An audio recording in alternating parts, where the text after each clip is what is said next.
Imagine walking through life completely unshaken, no matter what challenges come your way. Chaos around you, yet inside, absolute peace. Sounds impossible? The ancient wisdom of Buddhism holds the key. For centuries, monks and masters have followed powerful principles that shield them from negativity, stress, and fear. Today, we'll reveal 10 Buddhist principles that will transform the way you react to life. Stay until the end, because the last principle is the most powerful of all. One that can shift your entire perspective on suffering, happiness, and control. Are you ready to unlock a mind that remains unaffected? Let's begin.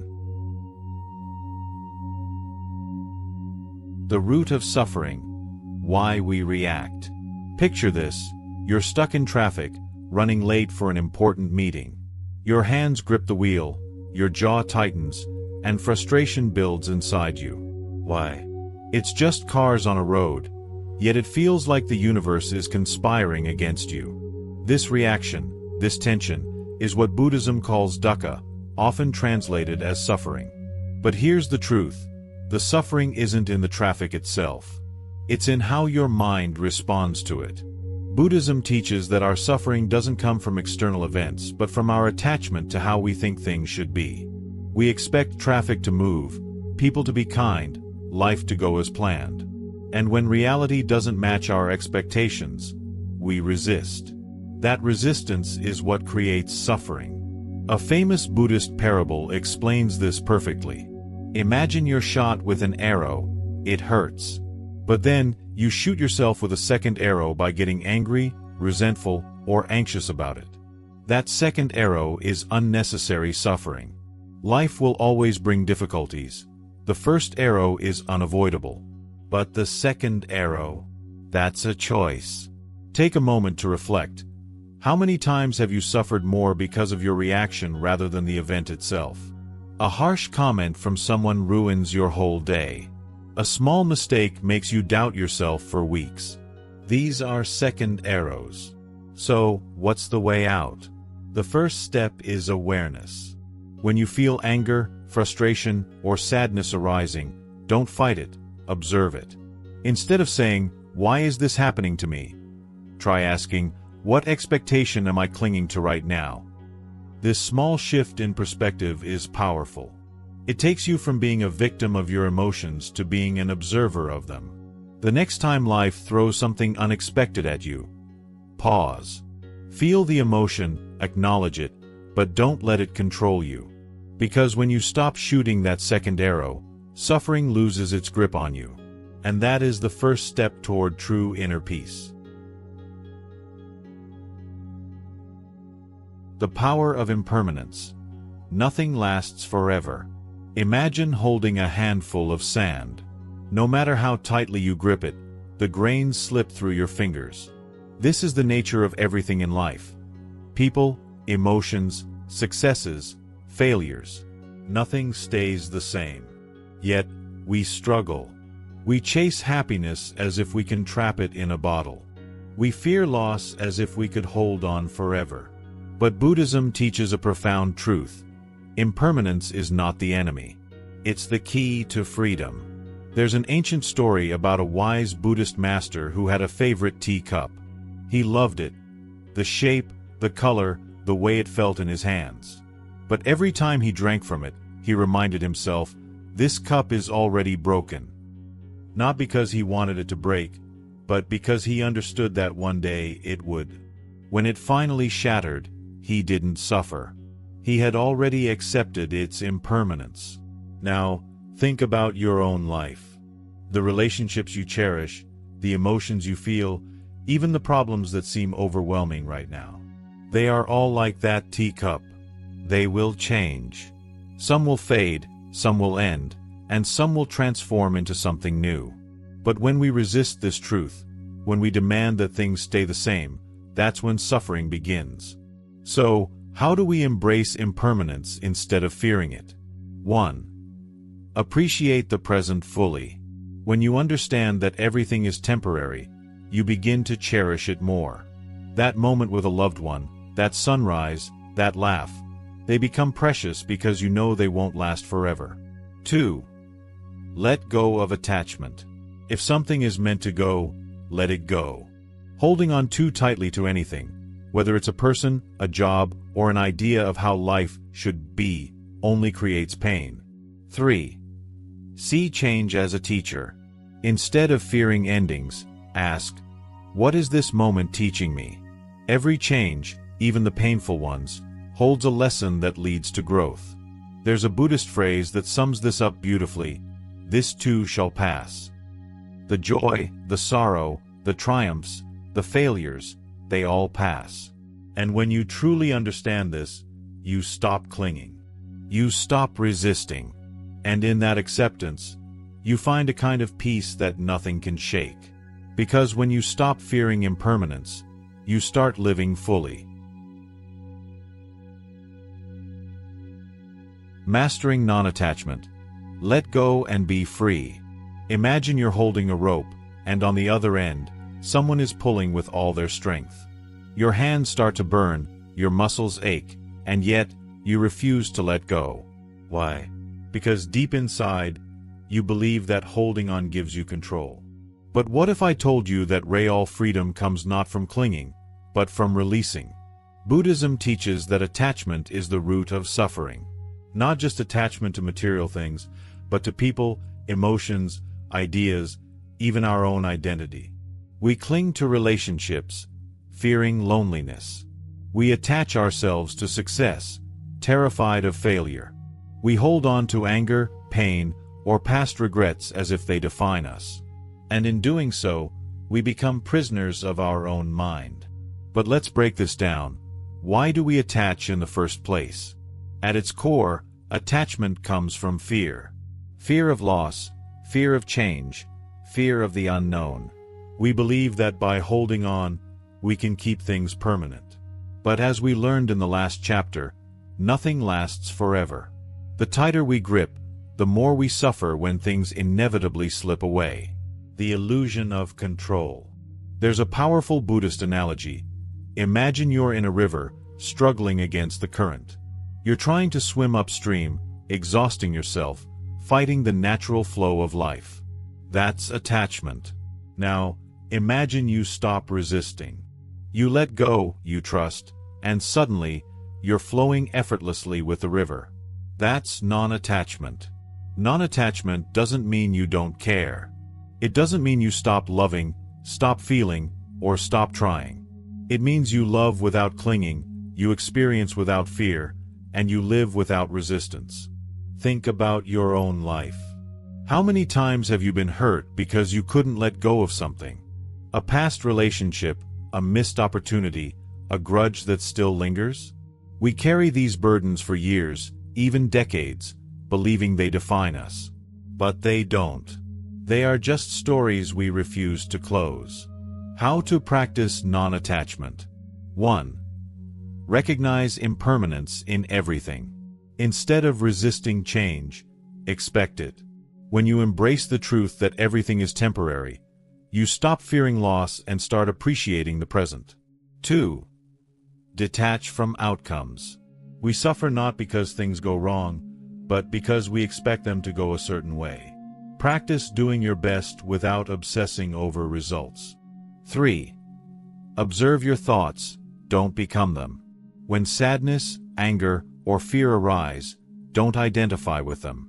See them like passing clouds in the sky, temporary, fleeting, and separate from who you truly are. 4. Let go of the past. Forgiveness isn't about others, it's about freeing yourself. Carrying resentment is like drinking poison and expecting the other person to suffer. Release it. 5. Live with open hands. Imagine life as a handful of sand. If you grip it too tightly, it slips away. But if you hold it gently, it stays. Let things and people come and go naturally, without forcing them to fit your expectations. The ultimate freedom. There's a story of a Zen master who had a beautiful silver bowl. One day, a student accidentally knocked it over, shattering it into pieces. The student was terrified, expecting the master to be furious. But the master simply smiled and said, "It was already broken." This is the mindset of true non-attachment. Understanding that everything in life, our possessions, our relationships, even our own body, is already broken, already temporary. When we accept this, we stop resisting reality. We stop fearing loss. And we discover a peace that no external event can shake. Because in the end, non-attachment isn't about giving up on life. It's about truly living it, without fear, without clinging, and without suffering. The mind as an observer, seeing without judgment. Imagine sitting on a hill, watching the clouds drift across the sky. Some are light and wispy, others dark and heavy with rain. But no matter their shape, size, or speed, you don't try to stop them. You don't judge them as good or bad. You simply observe. Now, what if you could watch your thoughts the same way? Most of us spend our lives trapped inside our own minds, reacting to every emotion, every thought, every impulse as if they define us. You feel anger, and suddenly, you become angry. You feel anxious, and now anxiety consumes you. But Buddhism teaches something powerful. You are not your thoughts. You are the observer of them. Why do we react? Let's say someone insults you. Instantly, your heart races, your face gets hot, and your mind floods with angry thoughts. How dare they say that? I should say something back. Before you even realize it, you've been hooked, dragged into an emotional storm. But stop for a second. Did that insult truly harm you, or was it your reaction to it that caused the suffering? This is the trap of identification. We mistake passing thoughts and emotions for permanent truths. But here's the reality. A thought is just a thought. A feeling is just a feeling. Like clouds in the sky, they come and go. The problem isn't the thoughts themselves. It's that we attach to them, we judge them, and we let them control us. The power of becoming the observer. In Buddhism, this practice is called mindfulness, learning to watch your mind instead of being ruled by it. When you become the observer, emotions lose their grip on you. Instead of drowning in anger, you see it rise and fall, like a wave in the ocean. Instead of getting lost in worry, you notice it, acknowledge it, and let it drift away. Here's a simple exercise. 1. Pause. The next time you feel a strong emotion, anger, fear, sadness, don't react immediately. Just stop. Take a breath. 2. Observe without judgment. Instead of thinking, I am angry, say, I am experiencing anger. Feel the difference. You are not the emotion. You are the one watching it. 3. Let it pass. Just like clouds, every thought and feeling will eventually fade if you don't hold on to it. Trust that it will pass. The mirror and the dust. A Zen monk once asked his master, "How can I find peace?" The master handed him a mirror and said, "Look at this mirror. When it is covered in dust, you cannot see clearly. Your mind is the same way, covered in judgments, opinions, and reactions. Wipe away the dust, and the truth will appear." Most of us live with a dusty mirror, reacting blindly to everything that happens. But when you step back and just observe, you start to see things as they truly are, not through the lens of your fears, your expectations, or your emotions. And here's the secret. When you stop reacting to life, life stops controlling you. You become calm, unshaken, untouchable.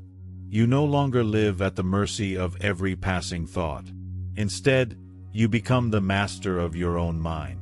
Because in the end, peace isn't about controlling the world, it's about mastering your reaction to it. Inner peace through compassion. Imagine walking down a busy street. You see a man yelling at a cashier, his face red with anger. Your first instinct might be to judge him, "What a rude person," or even feel irritated by his behavior. But what if instead you paused and asked, "What pain is this person carrying?"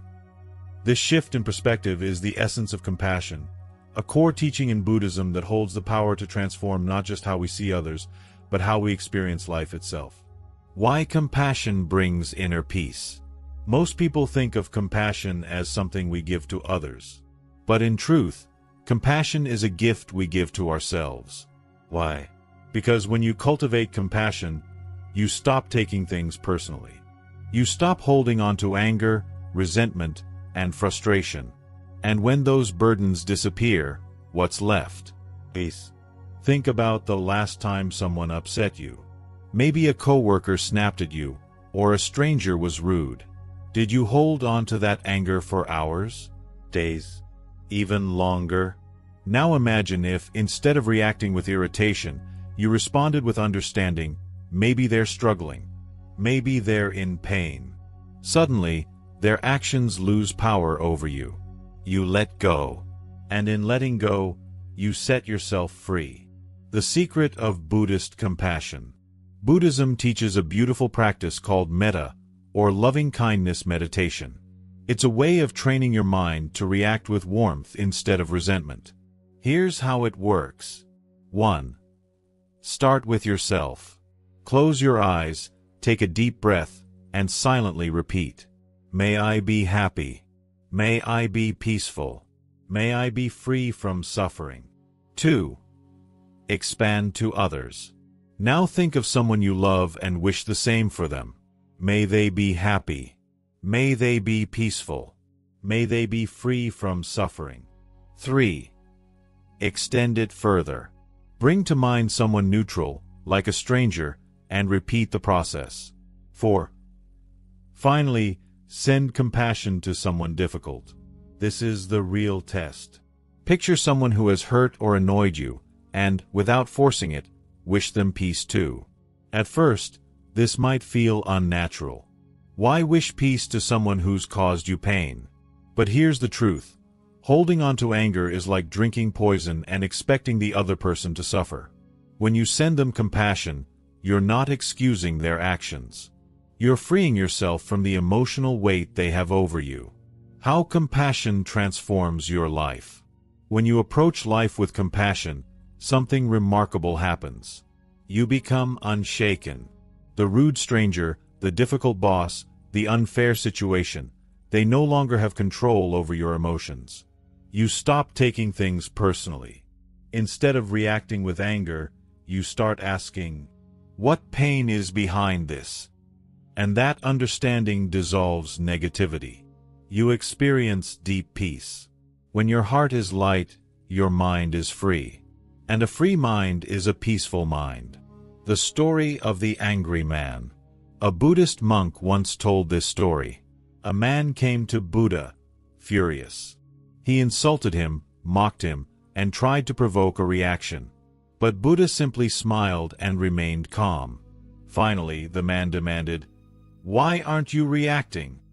Buddha asked him, "If someone offers you a gift, but you do not accept it, to whom does the gift belong?" The man replied, "To the giver, of course." Buddha nodded. "Then why should I accept your anger?" This is the power of compassion. It allows you to see beyond someone's words or actions. It keeps you from absorbing negativity. And most importantly, it brings you unshakable inner peace.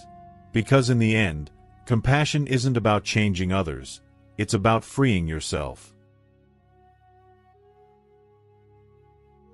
Simplicity. The path to true freedom. Imagine waking up one morning to find that everything you own is gone. Your clothes, your phone, your car, vanished. At first, panic sets in. But then, something unexpected happens. You feel light, free, unburdened. Because for the first time, you realize that your happiness never depended on those things. This is the essence of Buddhist simplicity. In a world that constantly tells us we need more success, more possessions, more status, Buddhism teaches the opposite. True happiness comes from needing less. Why do we chase more? From a young age, we're conditioned to believe that happiness is just one step away. Once I get that promotion, I'll be happy. Once I buy that house, I'll feel secure. Once I achieve X, then I'll finally be at peace. But have you ever noticed that the finish line keeps moving?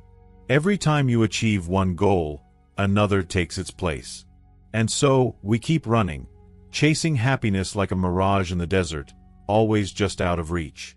Buddhism calls this cycle samsara, the endless pursuit of desires that never truly satisfy us. The more we have, the more we want. And the more we want, the more we suffer. But what if the solution isn't in getting more, but in needing less? The power of simplicity. There's a Zen saying, "A wise man is not the one who has the most, but the one who needs the least." Think about the happiest moments in your life. Were they tied to things? Or were they simple? Laughing with a friend, watching the sunset, feeling the warmth of the sun on your skin? Happiness has never been in possessions. It has always been in presence. Buddhist monks embody this principle. They own almost nothing, a robe, a bowl, a few essentials. And yet, they radiate a peace that billionaires spend their lives chasing. Why? Because their joy isn't attached to things. It comes from within. How to embrace simplicity. 1. Declutter your life. Not just your home, but your mind. Let go of unnecessary worries, toxic relationships, and mental baggage. Ask yourself, do I truly need this? 2. Detach from material things. Owning things isn't bad, but being attached to them is. Use them, enjoy them, but don't depend on them for happiness. 3. Live in the present. When you stop obsessing over what's next, you start appreciating what's now. 4. Shift your focus from having to being. Instead of chasing more possessions, chase more experiences, more love, more wisdom. The story of the fisherman and the businessman. A businessman was on vacation when he met a simple fisherman.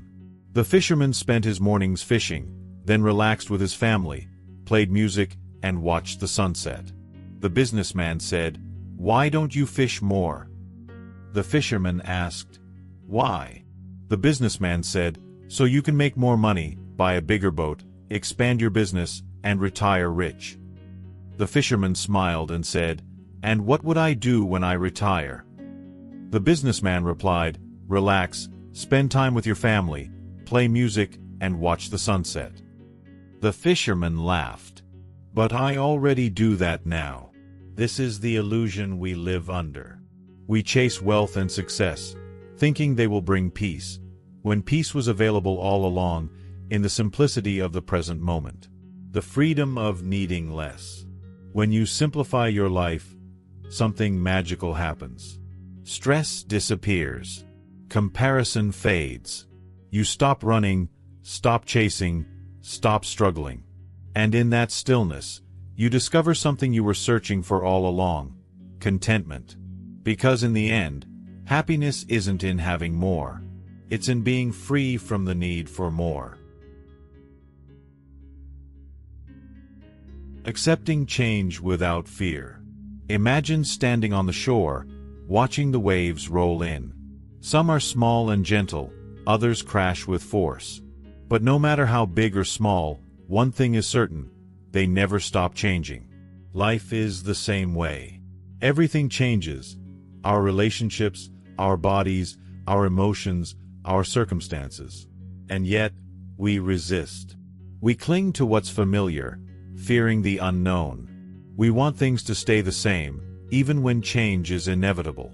But here's a secret: the moment you stop fearing change, you become untouchable. Why do we fear change? At its core, fear of change comes from our desire for control. We want life to be predictable, stable, certain. But reality doesn't work that way. The more we try to hold on, the more we suffer. Think about it. Have you ever lost sleep worrying about the future? Have you ever felt anxious because things weren't going the way you planned? That's the mind resisting change, fighting a battle it can never win. Buddhism teaches that change isn't something to fear, it's something to embrace. Why? Because impermanence is what makes life beautiful. Flowers bloom, but they also wither. That's why they're precious. Moments come, but they also go. That's why they matter. People enter our lives, and sometimes they leave. That's why we cherish them. If nothing ever changed, there would be no growth, no discovery, no new experiences. Life would be stagnant. But because of change, every moment is a fresh opportunity. How to accept change with peace. 1. See change as a teacher.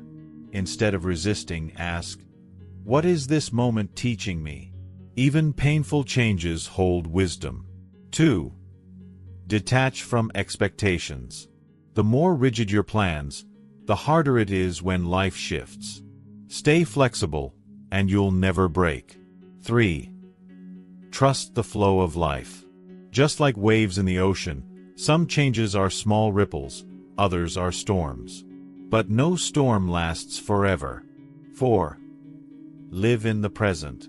The past is gone, the future is uncertain. The only place where life truly happens is now. The parable of the farmer. A farmer's horse ran away. His neighbor said, "Such bad luck." The farmer simply replied, "Maybe." The next day, the horse returned with 3 wild horses. The neighbor said, "What good luck?"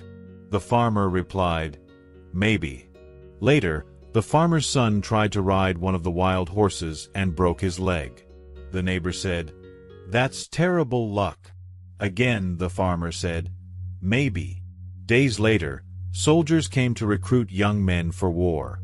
Because the son had a broken leg, he was spared. The neighbor exclaimed, "What great luck!" And once again the farmer said, "Maybe." This is the wisdom of non-resistance. The farmer understood that change itself isn't good or bad, it just is. It's our judgments that create suffering. The freedom of letting go. Imagine if, instead of fearing change, you welcomed it. Imagine if you trusted that whatever happens, good or bad, is part of your journey. Suddenly, life stops being a fight. You move with the flow, not against it. And in that flow, you find something rare and powerful, peace in the midst of uncertainty. Because in the end, change isn't the enemy. Resistance is. Let go, trust, and watch how life unfolds in ways you never imagined. Silence and stillness. The power of doing nothing. Imagine sitting by a calm lake at sunrise. The water is so still that it reflects the sky perfectly, like a mirror. Now, imagine throwing a rock into the lake. The water ripples, distorting the reflection. This is exactly what happens to your mind in daily life. Every notification, every worry, every thought is like a rock disturbing the stillness of your inner world. We are constantly moving, constantly consuming information, constantly reacting. But what if the key to true clarity, true peace, and true strength wasn't in doing more, but in doing nothing? Buddhism teaches that stillness is not emptiness, it is power. In silence, the mind settles. In stillness, we see reality clearly. And when we stop chasing, stop striving, stop forcing, we discover something rare in this world, inner peace that no external event can shake. Why are we afraid of stillness? Most people fill their lives with noise, TV, social media, endless tasks. Not because they enjoy it, but because they fear what happens in silence. In stillness, we are forced to face ourselves.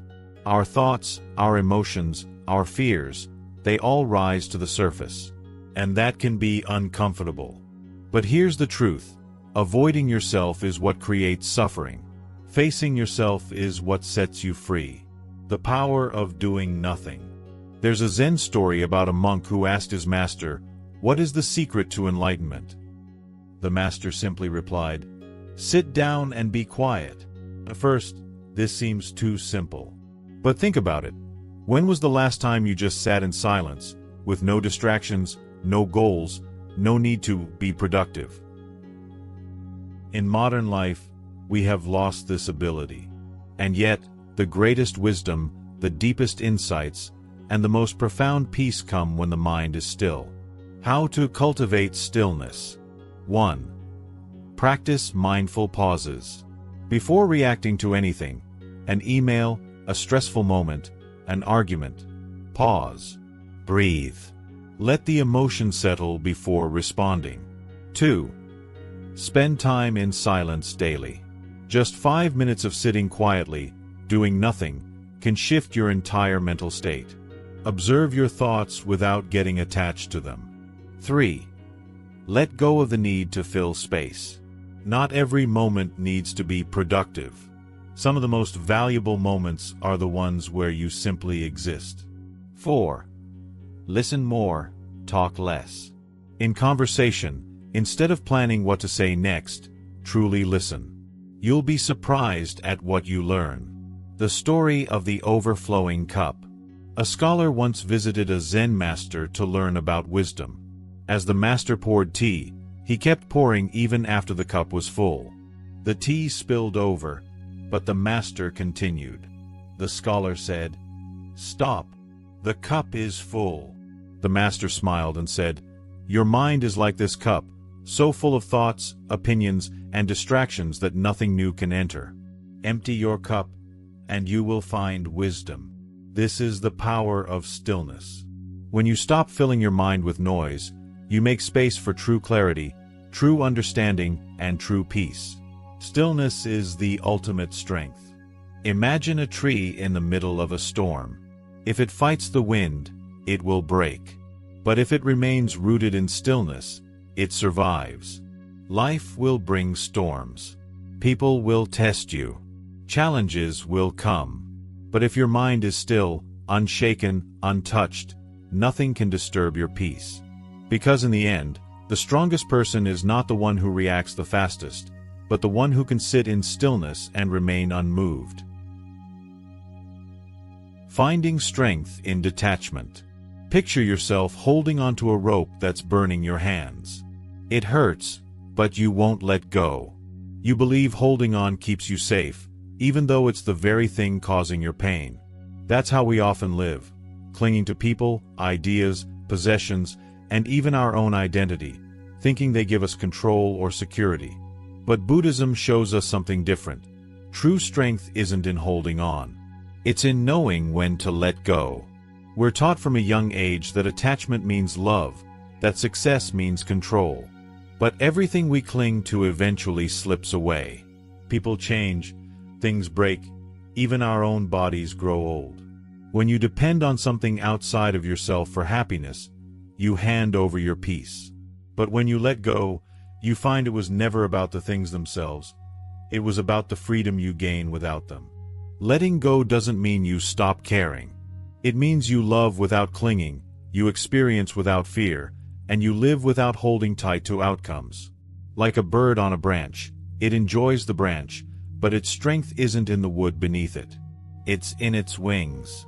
If the branch breaks, it simply flies away. There's a story about two monks who carried a woman across a river. One let go the moment she was safely across. The other held on to the event in his mind for hours. We do the same. We carry old pain, old stories, old attachments long after they've served their time. But peace comes the moment we set them down. Because strength isn't gripping harder. It's knowing you don't need to hold on at all. The ultimate principle. Embracing the present moment. Close your eyes for a second. Take a deep breath. Feel it as it enters and leaves your body. That's it. That's life. Happening now. Not yesterday. Not tomorrow. Just now. Buddhism teaches that the present moment is all we truly have. The past is a memory. The future is a thought. But this moment, this breath, is real. And when you learn to live fully here, everything changes. You stop chasing. You stop regretting. You stop worrying. And in that space, you find peace. The ultimate principle is simple. Be here now. Because this moment is enough. And so are you. If this message resonated with you, Don't leave without subscribing to the channel. You'll find more teachings here to help you live with peace and clarity. And now I'd love to hear from you. Which of these principles spoke to you the most? How will you apply them in your life? Let's keep growing together. Leave your comment below. See you in the next video.